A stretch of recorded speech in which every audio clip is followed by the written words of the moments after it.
Magandang umaga guys. Umaga pa ba? Andito po ako sa Tuching, pero pagka-pronounce nila iba kaysa pronounce ko. At ayan ang mga lovebirds. Mga dove pala, mga dove, hindi lovebirds. Hello, doves. Love. Love. Doves, hello. Ayan, bago lang ako dito. 1 week lang ako dito sa lugar na to guys. At tayo'y mag-ikot-ikot dito. At binigyan tayo ng 2 hours na pag-ikot-ikot ng ating bagong amo. Kumuha siya ng magbantay ng 2 hours para makapag-rest daw ako. But anyway, naka 1 hour na ako bago ako, naka 1 hour na yung babae dun sa bahay bago ako bumaba para bumili ako ng tinapay. Napakalamig! Today is 8 degree sa Taiwan. So, grabing lamig. At sapaw-sapaw, hindi po pwedeng isang jacket ka lang talaga, kalamig.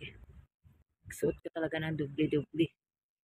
Kaya yan, nakita ko to dito na daanan.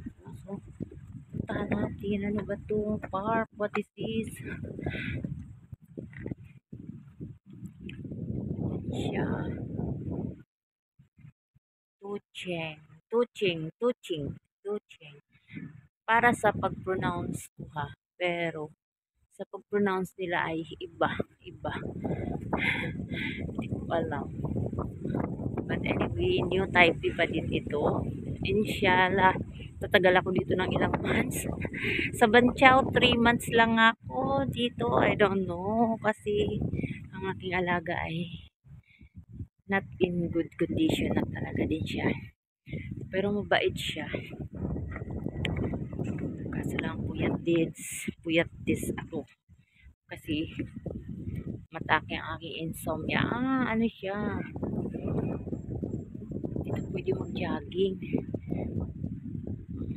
Okay. Pwede mag-jogging. Ganyan lang pala ito dito. School ba? No. School. Parang palaruan. Yes. The weather is so bad. Pero kahit ang weather ay hindi maganda, nagwo-walking pa din sila. Basta lang mag ano ka nga, magdubli-dubli. Ako nakadala isang makapal sa pangilalim at saka isang jacket. Kasi para hindi ako masyadong malamigan. Pero ang aking kamay ay naninigas sa lamig. Kailangan ng gloves. Ay, namumunga yung mangga. Guys, ay, namumunga na bulaklak. Oo, dami bulaklak ng mangga.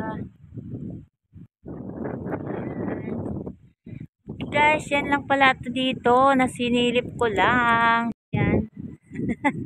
Nag-ano ako kasi medyo maambon-ambon. Nagdubli-dubli ako. Ayan ang aking outfit. Nagdubli-dubli. Kasi malamig. Pero hindi ako nilalamig. Nilalamig ko lang yung aking palad. Nang ninigas na yung palad ko. Kailangan din ng gloves. So, bye-bye guys. Thank you for watching.